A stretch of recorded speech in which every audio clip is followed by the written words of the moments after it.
Welcome to the Windows Computer and Technology channel, and for those that are moving on to Windows 11 24H2, it is to note that one of the things that you will see missing if you use it is WordPad.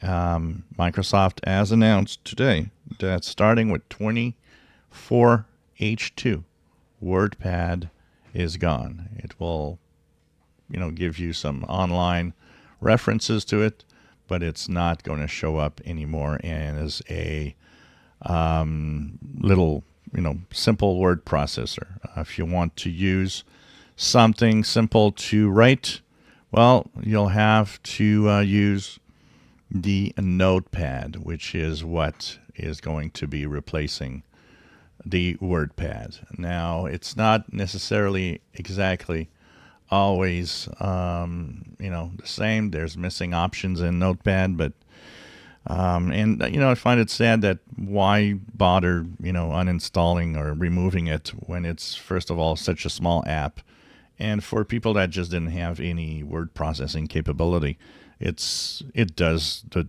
minimal job of being a basic word processor. But anyways, it's removed on 24H2. It will be gone. So if you're trying to find it, you say, why can't I find it anymore? It's gone. Microsoft did say that 24H2 removes Notepad from your PC. If you enjoy my videos, please subscribe, give us thumbs up. Thank you for watching.